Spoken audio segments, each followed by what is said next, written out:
तो अगर आप भी एक अच्छी फिजिक बिल्ड करना चाहते हैं तो उसके लिए आपको एक अच्छी डाइट की नीड होगी, क्योंकि एक बिना अच्छी डाइट के अच्छी फिजिक बिल्ड करना पॉसिबल नहीं है। तो आज मैं डाइट के टॉपिक पे ही बात करूंगा कि कैसे आपको अपनी डाइट प्लान करनी है, कैसा आपका बॉडी टाइप है, उसके अकॉर्डिंग आपको कितनी कैलोरीज खानी चाहिए, कितनी कैलोरीज नहीं खानी चाहिए। और मैं आपको ऐसे फूड सोर्सेज के बारे में ही बताऊंगा जिसके लिए आपको अलग से कुछ खरीदने की जरूरत नहीं है।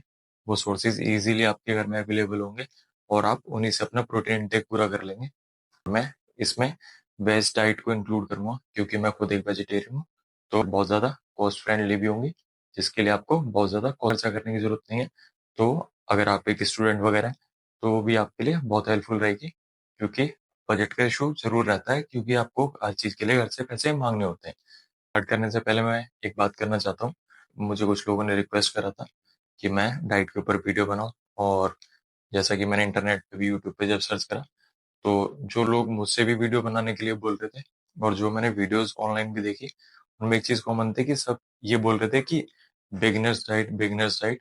तो मैं आपको एक बात बताना चाहता हूँ, ऐसा कुछ भी नहीं होता है कि क्या बिगिनर डाइट है और एडवांस डाइट है। अब मैं आपको सिंपल एग्जांपल समझाता हूँ कि खाना हम बचपन से खाते आ रहे हैं, बट जो एक्सरसाइज है वो हम बचपन से नहीं करते। तो एक्सरसाइज एडवांस और बिगिनर के लिए अलग अलग हो सकती है, क्योंकि उसमें एक स्किल सेट की जरूरत है। बट खाने में ऐसा कुछ नहीं होता है। बस जो डिफरेंस है वो ये है कि जो बिगनर्स होते हैं वो इतने डिसिप्लिन नहीं होते एक सर्टेन वे में खाने के लिए, और जो काफी सालों से खाते आ रहे होते हैं, यानी कि जो काफी सालों से एक्सरसाइज करते आ रहे होते हैं, जैसे कि मैं काफी सालों से एक्सरसाइज कर रहा हूँ, तो एक डिसिप्लिन बिल्ड हो जाता है धीरे धीरे करके अपने टारगेट के हिसाब से कि मुझे ऐसे ऐसे खाना है। वरना जो खाना मैं अभी खा रहा हूँ डाइट में, आधी से ज्यादा चीजें मैं आपको वही रिकमेंड करने वाला हूँ। तो अब इसका मतलब ये नहीं कि आप एडवांस हो जाएंगे या फिर मैं एक बिगनर हूँ। तो इस चीज को दिमाग से निकाल दीजिए। और डाइट हमेशा हर बंदे के नीड के अकॉर्डिंग मैनिपुलेट करी जाती है, नीड के अकॉर्डिंग चेंज करी जाती है। जो सबसे मेन बात है कि आपको अपनी जो भी डाइट फॉलो करते हैं उस पर स्टिक रहना है, कि जो सोर्सेज मैं बताऊंगा अगर आप उसे फॉलो करें तो उस पर स्टिक रहना है, या आप अगर कुछ और सोर्सेज से प्रोटीन लेते हैं तो आपको उस पर स्टिक रहना है। आपको ये नहीं करना है कि आपको रोज नया नया डाइट प्लान चाहिए, क्योंकि आप उससे बोर हो जाते हैं। ऐसे मेरे जिम में बहुत सारे यंग एज के लड़के हैं जो 18 19 20 साल के हैं, और उनका डाइट का डिसिप्लिन ऐसा है जैसे कि बिल्कुल मेरा। तो अब है तो वो बिगनर, बट उनकी जो डेडिकेशन है वो बिल्कुल एडवांस लेवल के लोगों जैसी है, और वो अच्छे रिजल्ट भी देख पा रहे हैं अपनी फिजिक में। वरना तो मैं देखता हूँ कि लोग सिर्फ अलग अलग वर्कआउट जानना चाहते हैं कि किससे बड़े रिजल्ट मिलेंगे, ऐसी डाइट जानना चाहते हैं। वो कुछ ना कुछ नया खोजते रहते हैं, और जो उनके पास होता है वो उस पर फोकस नहीं करते हैं। तो मेरी बहुत ज्यादा रिक्वेस्ट है कि अगर आप इस वीडियो को देख रहे हैं, जो भी मैं आपको बताऊंगा, या अगर आप कुछ अलग से भी फॉलो करना चाहते हैं, तो उस पर स्टिक रहिए, उसको बार बार चेंज मत करिए, क्योंकि मेरा वीडियो बनाने का जो पर्पस है वो आपको समझाना है। अब मैं जिस तरीके से आपको वीडियो में सारी चीजें एक्सप्लेन करूंगा, तो आपको सारी चीजें समझ आ जानी चाहिए कि आपको अपनी डाइट कैसे मैनेज करनी है। क्योंकि डाइट के लिए बार बार मेरे पास क्वेरी आ रही थी जिम में भी, और अलग से कुछ लोगों ने कमेंट करा है इंस्टाग्राम पे, वैसे ही करा कि मैं डाइट पे वीडियो बनाऊं। तो आज मैं इस टॉपिक को बहुत अच्छे से एक्सप्लेन करके आपको समझा दूंगा। स्टार्ट करते हैं अपने पहले मैक्रोन्यूट्रिएंट के साथ, प्रोटीन के साथ। जैसा कि आप सबने सुना होगा कि प्रोटीन मसल बिल्डिंग के लिए बहुत जरूरी है। मैं आपको एक एग्जांपल से समझाता हूँ कि अगर आप नोटिस करेंगे अपने एनवायरनमेंट में, यानी कि खुद की डाइट में, अपनी फैमिली की डाइट में, और या फिर अगर किसी भी आप चाहे जंक फूड को उठा लीजिए, बाहर का खाना जहाँ का भी आप इमेजिन कर सकते हैं, तो आपको दो चीज कॉमन मिलेंगी कि लोग फैट और कार्ब हर एक मील में खा रहे होते हैं। तो क्या लैक करता है? हमारा प्रोटीन। हमें जो अपनी डाइट प्रोग्राम करनी होती है, जो चीजें ध्यान रखनी होती है, तो हमें उसका बेस रखना होता है कि हमें अपना प्रोटीन कैसे खाना है, कि हमारे प्रोटीन के जो सोर्सेज हैं वो हमें कैसे कैसे मैनेज करने हैं। उसके बाद हमारी बाकी सारी डाइट प्लान होती है। एग्जाम्पल से अगर मैं आपको समझाऊं, तो जैसे अगर हम कोई बिल्डिंग बना रहे हो, तो जो काम उसमें ईंट करती है बिल्डिंग का, वही सेम काम हमारा प्रोटीन करता है बिल्डिंग ब्लॉक्स का, हमारी मसल के लिए। अब क्या सिर्फ ईंटों से बिल्डिंग बनाई जा सकती है? तो ऐसा नहीं है। उसके लिए सीमेंट, बदरपुर, रेता, जो भी चाहिए होता है, उसी सेम तरीके से हमें कार्ब, फैट और जो हमारे माइक्रोन्यूट्रिएंट है, विटामिन, मिनरल, सारे अच्छे फंक्शन के लिए हमें सब चाहिए होते हैं। तो बट जो जैसे उसका बेस ईंटों से है, ऐसे ही हमारा बेस प्रोटीन से है, अगर हमें मसल बिल्ड करना है तो अब आप समझ गए कि प्रोटीन की इंपॉर्टेंस कितनी ज्यादा है। तो अब बात करते हैं कि आपको जो प्रोटीन की क्वांटिटी है वो कितनी रखनी है। अब जो रिसर्चेज में पाया गया है कि अगर आप अपने बॉडी वेट का 1.5 से 2 ग्राम, यानी कि अगर आपका बॉडी वेट 50 किलो है, तो अगर आप 75 से 100 ग्राम तक प्रोटीन खाते हैं, तो आपको एक बहुत अच्छी मसल ग्रोथ देखने को मिलेगी। अब कुछ रिसर्च इसमें 1.5 है, कुछ में 2 है, कुछ में 20 में डेटा है, तो हम इसको 1.5 से 2 मान के चलते हैं। अब मैं आपको ये सजेस्ट करूंगा कि अगर आपका ट्रेनिंग एक्सपीरियंस 1 साल से कम का है, तो आपका डिसिप्लिन उतना बेटर नहीं है, तो आप अभी 1.5 ग्राम को टारगेट कर सकते हैं। यानी कि अगर आपका 50 kg बॉडी वेट है, तो आप उसको 1.5 से मल्टीप्लाई करें तो 75 ग्राम का प्रोटीन इंटेक हो गया। तो आपको प्रोटीन इंटेक अपना 75 ग्राम रखना है। और अगर आपकी ट्रेनिंग एज 1 साल से ज्यादा है, मतलब आप 1 साल से ज्यादा हो गए ट्रेनिंग करते हुए, तो आपका गोल एटलीस्ट 2 ग्राम तो होना ही चाहिए। क्योंकि अब आपके पास इतना टाइम हो गया ट्रेनिंग में देते हुए कि आपने जो कम डाइट से भी रिजल्ट निकालने थे वो आप निकाल चुके हैं। तो आपको अपनी डाइट ऑप्टिमाइज करनी पड़ेगी, नहीं तो आपको बढ़िया रिजल्ट देखने को नहीं मिलेंगे और आपका टाइम जो है वो वेस्ट होगा, क्योंकि शुरू के बहुत साल मैंने भी खराब करे हैं। अब मुझे डाइट की नॉलेज नहीं थी, और अब अगर आप ये वीडियो देख रहे हैं तो जाहिर सी बात है आपको डाइट की नॉलेज है, बट आपको फॉलो करना है। अब मैं आपको कुछ प्रोटीन सोर्सेज बताता हूँ जो आप इजीली आपके घर में अवेलेबल होंगे और आपको कोई भी दिक्कत नहीं होगी अपने बजट को लेके। तो सबसे पहले आपको राजमा और छोले, चिकपीस जिन्हें हम कहते हैं, और मूंग दाल, ये तीन बीन्स के और दाल के सोर्सेज हैं जिसमें आपको 20 से 24 ग्राम तक प्रोटीन। अगर हम छोले खाते हैं तो लगभग 20 ग्राम, राजमा में 22 ग्राम और मूंग दाल में 24 ग्राम के आसपास प्रोटीन होता है 100 ग्राम में।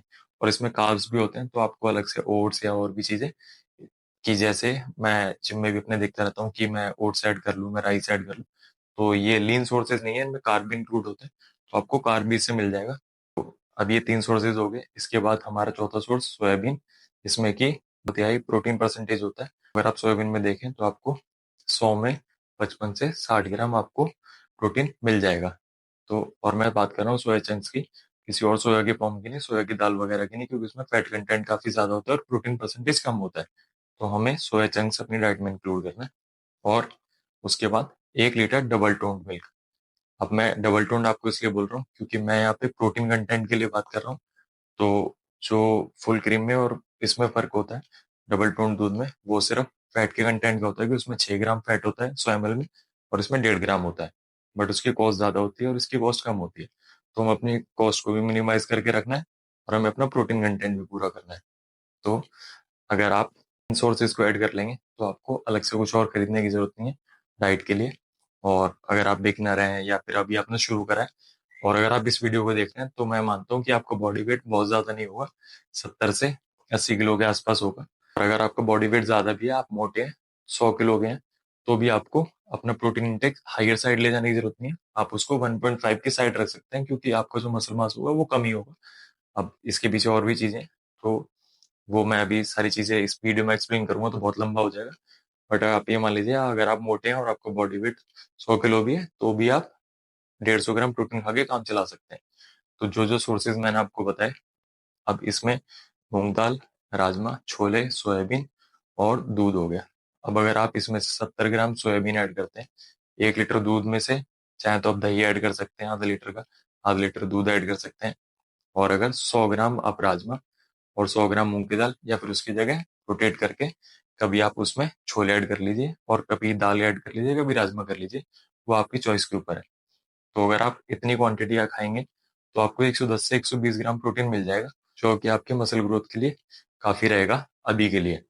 और अगर आपके पास थोड़े समय में कुछ बजट होता है, तो मैं कहूंगा कि आप उसमें एक स्कूप वे प्रोटीन भी ऐड कर सकते हैं। तो आप लगभग 150 ग्राम के टारगेट के आसपास पहुंच जाएंगे। और इसके अलावा भी आप कुछ ना कुछ डाइट कंज्यूम करेंगे अपने घर के नॉर्मल मील में से, तो कुछ ना कुछ प्रोटीन उसमें भी आता रहता है। बट मैं उसको काउंट नहीं कर रहा, क्योंकि जैसा कि मैंने आपको कहा था कि हमारा बेस हमारी प्रोटीन डाइट के बाद बनना चाहिए, तो मैं उनको काउंट नहीं करता, क्योंकि कई बार ऐसा होता है कि हम फैट लॉस वाले प्रोग्राम में होते हैं, तो अब हमारी जो घर की डाइट है तो वो हम घटा देंगे, तो हमारा प्रोटीन सोर्स भी चला जाएगा। तो हमें ये चीजें सेपरेट रखनी है, इसके ऊपर या अलग से हमें डाइट ऊपर नीचे करके मैनेज करनी है। तो अब आप समझ गए कि आपका इससे इतना ग्राम प्रोटीन हो जाएगा। और अगर आपका वे प्रोटीन का बजट नहीं है, इन्हीं में से किस चीज की, चाहे तो दूध की चाहे तो सोया की क्वांटिटी बढ़ा सकते हैं, ताकि आपका प्रोटीन का जो इंटेक है वो बढ़ जाए। तो अब आपको पता लग गया कि आपको क्या क्या सोर्सेज खाने हैं, और ये आपको कॉस्ट में भी बहुत सस्ते पड़ेंगे। इसमें मैंने पनीर को ऐड नहीं करा है, और मैं ना तो खुद पनीर खाता हूँ ना मैं किसी को सजेस्ट करता हूँ, क्योंकि एक तो उसमें आजकल एनालॉग पनीर बहुत ज्यादा आने लगा है, और दूसरी बात ये कि उसकी जो कॉस्ट है वो काफ़ी महँगी पड़ती है। अगर हम अमूल वगैरह का पनीर देखें, तो वो ₹90 में 200 ग्राम पनीर मिल रहा है। और अगर प्रोटीन कंटेंट की बात करें, तो हमें सेम प्रोटीन कंटेंट उससे आधे से भी कम पैसे में मिल सकता है। तो मैं अगर मुझे डेयरी प्रोडक्ट से ही अपना जो प्रोटीन है पूरा करना है, तो मैं उसकी जगह डबल टोन दूध या स्किम मिल्क ऐड कर लूँगा। मैं पनीर को ऐड नहीं करूँगा, क्योंकि कॉस्ट भी एक बहुत बड़ा फैक्टर है, क्योंकि हमें डाइट रेगुलर खानी होती है, ना कि 1 या 2 दिन की। तो अगर आप 1-2 दिन सब्जी में खाना चाहते हैं तो कोई दिक्कत नहीं है, वैसे कुछ बना के सैंडविच वगैरह खाना चाहते हैं तो कोई दिक्कत नहीं। बट रेगुलर बेसिस पे मैं रिकमेंड नहीं करूँगा, क्योंकि उसकी कॉस्ट बहुत ज़्यादा महँगी पड़ती है। उससे बहुत सस्ते में तो आपको वे प्रोटीन मिल जाएगा, जिसका कि अमीनो एसिड प्रोफाइल भी बहुत अच्छा होता है। और जब हम पनीर बनाते हैं तो उसमें हमारा वे प्रोटीन का कंटेंट तो वैसे भी निकल जाता है, अगर आपको वे प्रोटीन बनाने का प्रोसेस पता हो तो वो वैसे भी बहुत अच्छा प्रोटीन का सोर्स मैं उसे नहीं मानता। हालांकि हर चीज पे डिबेट हो सकती है, बट ये है कि मैं अपनी वीडियो में आपको सजेस्ट करूंगा कि आप उसको अपनी डाइट में ऐड ना करें कॉस्ट की वजह से। अब आगे बढ़ते हैं, और अगर आपके दिमाग में क्वेश्चन आ रहा हो या आपने कहीं से सुना हो कि सोया खाने से आपको गायनोकोमेस्टिया हो सकता है या आपका एस्ट्रोजन बढ़ जाएगा, तो ऐसा कुछ भी नहीं है। क्योंकि मैं खुद सालों से सोयाबीन खा रहा हूँ, और मेरे रिकमेंडेशन पे मेरे जिम में बहुत सारे लोग हैं जो सालों से सोयाबीन खा रहे हैं। और किसी को मैंने आज तक 10 साल से ज्यादा मेरे को ट्रेनिंग करते हुए हो गया, मैंने किसी को सोए से कभी गायनोकोमेस्टिया होते नहीं देखा। जिनको होना था उनका फैट परसेंटेज हाई होने की वजह से, एस्ट्रोजन का कन्वर्जन ज्यादा होने की वजह से वैसे भी हो गया, और या फिर वो स्टेरॉइड यूजर हैं उनको हो गया। बट ऐसे डाइट खाते हुए मैंने किसी को भी सोए से गायनोकोमेस्टिया होते हुए नहीं देखा। तो आपको उस चीज की टेंशन नहीं लेनी है। और आपको एक चीज ध्यान रखनी है, अगर आप सोयाबीन खाते हैं तो उसको आपको हमेशा पका के ही खाना है, सिर्फ भिगो के नहीं खाना है। सोयाचंक को एंटी न्यूट्रिएंट होता है, वो आपके प्रोटीन के एब्जॉर्प्शन को कम कर देता है। तो आपको हमेशा उसे पका के ही खाना है, ऐसे नहीं खाना है। तो अब बात करते हैं कि आपका कैसा बॉडी टाइप है, तो आपको उसके अकॉर्डिंग कैसे अपनी डाइट को खाना है। तो जैसा कि मैंने वीडियो में बताया था कि मैं आपको आपके बॉडी टाइप के अकॉर्डिंग भी बताऊंगा कि आपको कैसे अपनी डाइट मैनेज करनी है, ताकि आपको अच्छे रिजल्ट देखने को मिल सके। तो मैं यहाँ पे 3 कैटेगरी रखूंगा। एक स्किनी की, यानी कि जिनकी बॉडी में शेप, अगर आप कपड़े उतार के देखें तो मसल की शेप ठीक ठाक दिखती है, बट बहुत ज्यादा कोई मसल मास नहीं होता और फैट नहीं होता। दूसरा स्किनी फैट, कि जो लोग कपड़ों में पतले दिखेंगे बट अगर कपड़े उतारेंगे तो उनके चेस्ट पे या उनकी साइड्स में फैट आपको दिखेगा, पेट वगैरह पे। और तीसरे लोग जो कि मोटी कैटेगरी में आते हैं, यानी कि उनके सारी जगह फैट चढ़ा हुआ है। तो सबसे पहले बात करते हैं कि जो लोग स्किनी है तो उन्हें किस तरीके से अपनी डाइट खानी है। अब मैंने जो सोर्सेज आपको बताए हैं, अब आपको डाइट मेजर करने के लिए एक वेइंग स्केल की नीड है, कि बिना उसके आप डाइट को मैनेज नहीं कर सकते कैसे भी। अंदाजा ऐसे नहीं चलता। अगर आपको लॉन्ग टर्म में चलना है तो कुछ दिन की बात है तो आप जो मर्जी करिए, बट अगर आपको लंबा चलना है तो आपको एक वेइंग स्केल चाहिए। 200-300 रुपये में वो अमेजोन पे मिल जाएगा। वो आपको अपने फूड सोर्सेज मेजर कर लेने, जो भी प्रोटीन है, क्योंकि आप बिना नापे तो खा ही नहीं सकते। आपको पता कैसे लगेगा कि आप कितना प्रोटीन खा रहे हैं। तो अब मैंने जो सोर्सेज आपको बताए वो आपने डाइट में ऐड कर लिए, और अपना जो घर का खाना आप खा रहे हैं वो आपको खाते रहना है। और आपको 15 से 20 दिन अपनी डाइट खाते हुए, एक्सरसाइज करते हुए, आपको रेगुलरली अपना वेट मेजर करना है, और चेक करना है कि 15 से 20 दिन में आपका कुछ वेट इंक्रीज हुआ है या नहीं हुआ। और अगर आप 15 से 20 दिन में, अगर आपका वेट 800 ग्राम से 1 किलो तक इंक्रीज नहीं होता है, तो आप अपने फूड में किसी भी फूड की जो क्वांटिटी है वो लगभग 100 ग्राम तक बढ़ा दें, यानी कि 400 से 500 कैलोरीज अगर आप कार्ब से बढ़ाते हैं तो बढ़ जाएंगी। क्योंकि हमें लगभग 8,000 कैलोरीज चाहिए होंगी 1 किलो वेट इंक्रीज करने के लिए। तो हमें 500 से 600 कैलोरीज का सरप्लस क्रिएट करना पड़ेगा रेगुलर बेसिस पे। तो आपको ये ध्यान रखना है कि आप जो डाइट खा रहे हैं, आपने 15-20 दिनों से फॉलो करा, आपने देखा आपके वेट में चेंज है या नहीं है, उसके अकॉर्डिंग आपने फिर अपनी डाइट बढ़ा दी, और आप फिर उसको खा रहे हैं, और फिर आपको चेक करते रहना है। और इसी हिसाब से जब तक आपका एक ऐसा वेट कि जिस तक आप पहुंचना चाहते हो, कि आपने 60 किलो से स्टार्ट करा, आप 70 तक पहुंचना चाहते हैं, तो आपको यही प्रोसेस रिपीट करते रहना है, जब तक कि आप अपने जो टारगेट वेट है उस तक ना पहुंच जाए। और उस पे जाके फिर अपनी कैलोरीज को मेंटेनेंस पे, या फिर उससे थोड़ी सी भी रिड्यूस करेंगे, तो आपकी बॉडी का सेट पॉइंट जो है वो थोड़ा चेंज हो जाएगा, और आप उस वेट पे भी स्टेबल हो जाएंगे। बट आपको डाइट खाते रहनी पड़ेगी, और इस थ्रू आउट प्रोसेस में आपको ज्यादा डाइट खाने की आदत भी पड़ जाएगी। क्योंकि जो मेन सीन होता है, वो मैंने अपने जिम में देखा, कि सबको लगता है कि मैं ज्यादा डाइट खाता हूँ, बट आप उसको दूसरे से कंपेयर ना करें। आप उसको अपनी जरूरत से कंपेयर करें, कि आपको कितनी नीड है डाइट खाने की। गलती ये होती है कि हम जैसे अगर दूसरे से अपना खर्चा कंपैरिजन करने लगे, तो सबके अलग अलग नीड है, सबके अलग अलग खर्चे हैं। वैसे ही भगवान ने सबको शक्ल अलग दी है, सारी सबकी बॉडी का सिस्टम अलग है। किसी का मेटाबॉलिज्म तेज है, किसी का कम है, किसी का एक्टिविटी लेवल, कॉलेज जाता है पूरे दिन पैदल चल के, मेट्रो में तो ट्रेवल करता है, कोई पूरे दिन घर पे बैठा रहता है। किसी को भगवान ने मेटाबॉलिज्म तेज दे दिया, स्लो दे दिया। तो अब हमें अपने अकॉर्डिंग खाना पड़ेगा, आपको अपने पे ध्यान देना है, इधर उधर नहीं देखना है। और अपनी डाइट को जैसे मैंने बताया, 15 से 20 दिन में आपका टारगेट रहना चाहिए कि 800 ग्राम से 1 किलो वेट आपका धीरे धीरे करके बढ़ता रहे और आप एक अपने सर्टेन टारगेट वेट तक पहुंच जाए। तो मैं बात करता हूँ दूसरी और थर्ड कैटेगरी की। जो लोग स्किनी फैट और मोटे हैं, तो उनको अपनी डाइट में सेम इसका अपोजिट करना है कि आप जो मैंने डाइट सजेस्ट करी वो ऐड कर ली, या कुछ और अगर आप प्रोटीन डाइट फॉलो करते हैं तो अपने बेस पे वो ऐड कर ली। अब उसके अलावा जो भी आप खाना खाते हैं, तो उसको आपको तब तक रिड्यूस करना है जब हर 15-20 दिन में आपको अपना वेट घटते हुए ना दिखे। और मान लीजिए कि अगर आप मोटे हैं तो आप कुछ किलो डाउन करिए, और अगर आप स्किनी फैट हैं तो आप बहुत ज्यादा वेट को डाउन ना करिए, क्योंकि बॉडी रिकम्पोजिशन है, उसमें आपको अच्छे रिजल्ट देखने को मिलेंगे। बट जो मोटे लोग हैं उनको काफी फैट की लेयर उतारनी पड़ेगी, तब उनको बॉडी रिकम्पोजिशन होने के, या मतलब साथ साथ फैट घटने के और मसल बिल्ड होने के रिजल्ट तब देखने को मिलेंगे। तो आप दोनों ही लोगों को ही समझना है कि आपको शुरू में थोड़ा सा वेट कम करना है, ताकि आपको अपना मसल धीरे धीरे करके विजिबल जब दिखेगा तो आपको यहाँ पता लगेगा कि आप भी रिजल्ट देख पा रहे हैं, अपनी बॉडी के अंदर चेंजेस देख पा रहे हैं। वरना अगर आप ये डाइट भी खाएंगे और आपकी फैट की लेयर नहीं उतरेगी तो आपको बहुत ज्यादा डिमोटिवेशन होगा, क्योंकि मैं भी उस जगह पे था, और ये बहुत ज्यादा फ्रस्ट्रेटिंग होता है और बहुत ज्यादा डिमोटिवेटिंग होता है। तो आपको ध्यान रखना है कि अगर आप स्किनी फैट हैं तो आपको थोड़ा सा फैट अपना कम करना है, और साथ साथ अपना प्रोटीन डाइट पूरी रखनी है। और अगर आप मोटे हैं तो आप उस फैट लॉस को लंबा चला सकते हैं, और साथ साथ अपनी प्रोटीन डाइट पूरी रखते हुए आप अपनी बॉडी को में मसल भी बिल्ड कर सकते हैं साथ साथ। मैंने आपको बताया मेथड, बॉडी रिकम्पोजिशन या फिर स्किनी लोगों को सरप्लस में खा के मसल बिल्ड करना, ये दोनों ही साइंस से सपोर्टेड है और उनके ऊपर बहुत सारी रिसर्चेज हैं। मैंने कुछ भी अपने मन के अकॉर्डिंग नहीं बताया। तो आपको ये भी टेंशन नहीं लेनी क्या ये मेथड काम करते हैं या नहीं करते हैं। इन दोनों ही मेथड में आप बहुत अच्छे तरीके से मसल बिल्ड कर सकते हैं। माइक्रोन्यूट्रिएंट, क्योंकि अब हमने बात कर ली कि अगर आप ये डाइट खा रहे हैं और घर का खाना खा रहे हैं तो आपके कार्ब, फैट और प्रोटीन मैनेज हो गया। बट हमारे माइक्रोन्यूट्रिएंट की भी हमें नीड होती है। कोई भी 3 तरीके के कलर के अलग फ्रूट और 3 अलग तरीके की वेजिटेबल आपको अपनी डाइट में ऐड कर लेनी है, और उसकी क्वांटिटी थोड़ी कम ही साइड रखनी है। अगर आप वेट लूज कर रहे हैं तो, वेट गेन कर रहे हैं तो आप उसकी क्वांटिटी बढ़ा भी सकते हैं। और फैट लॉस में भी आप इसको इंक्लूड कर सकते हैं, क्योंकि सब्जियों में और फलों में बहुत ज्यादा कैलोरीज नहीं होती अगर खाने के मुकाबले। तो बस आप उसका पोर्शन साइज जो है वो छोटा रखें। तो अब इससे आपको अच्छे खासे विटामिन और मिनरल की भी सप्लाई मिलती रहेगी, ताकि हमारी बॉडी में और अलग तरीके की डेफिशिएंसी क्रिएट ना हो। तो अपनी न्यूट्रिशन की टाइमिंग है वो क्या रखनी है, कितनी मील में खाना है। तो जो रिसर्चेज में पाई गया कि अगर आप 3 मील में भी अपनी डाइट को कंज्यूम करते हैं तो वो बहुत ऑप्टिमल है मसल बिल्डिंग के लिए।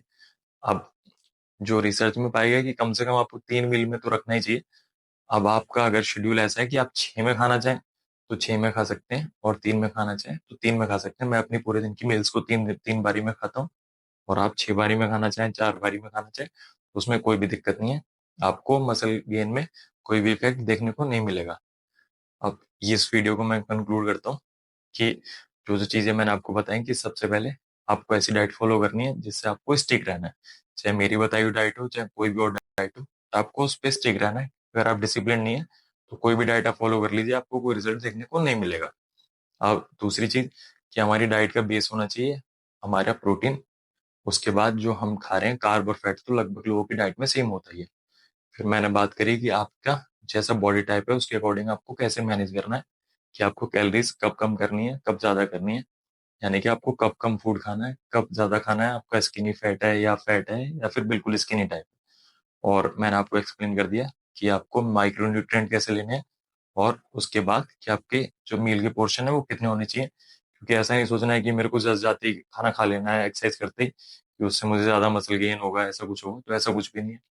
बस आप अपनी डाइट को ऐसे डिस्ट्रीब्यूट करके खा सकते हैं, 3 बारी में, 4 बारी में, 5 बारी में, जितनी बारी में आप खाना चाहें, जैसे में आपको कंफर्टेबल फील हो। जैसा कि मैंने आपको स्टार्टिंग में कहा था कि अगर आप अपनी डाइट से स्टिक नहीं रहेंगे और डिसिप्लिन डेवलप नहीं करेंगे धीरे धीरे करके, तो आपको कोई भी रिजल्ट देखने को नहीं मिलेगा लंबे टर्म के लिए। तो आपको किसी भी डाइट पे या मेरी बताई हुई डाइट पे स्टिक रहना है, और उसको बहुत ज्यादा रोटेट नहीं करना है।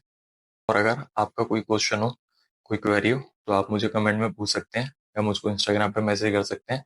और इस वीडियो में मैंने जो जो चीज़ें थी वो आपको सारा बेसिक करके बता दिया है कि आप एक डाइट कैसे मैनेज करी जाती है, आप उसको अच्छे से समझ जाएं। क्योंकि अगर मैं इस न्यूट्रिशन पे बात करता रहूं तो पूरे दिन करता रह सकता हूँ, बट ये है कि अभी वीडियो बहुत ज़्यादा लंबी हो जाएगी। तो मैंने आपको जो बेसिक था वो सारा समझा दिया, आपको प्रोटीन के सोर्सेज बता दिए जो बहुत ज़्यादा कॉस्ट इफेक्टिव है कि आपको शायद अलग से खरीदने जाने की भी जरूरत ना पड़े और आपके घर के खाने में वो प्रोटीन मैनेज हो जाए। और ऐसा नहीं है, मैं किस दिन अपनी जो फुल डे ईटिंग की वीडियो बनाऊंगा तो आपको उसमें भी देख के पता लग जाए कि मैं भी क्या खाता हूँ। तो आपको ये भी कंसर्न नहीं रहेगा कि क्या जो मैं बता रहा हूँ वो चीज़ें मैं फॉलो भी करता हूँ या सिर्फ वीडियो बनाने के लिए बता रहा हूँ। तो चलिए मिलते हैं नेक्स्ट वीडियो में। अभी के लिए थैंक यू सो मच।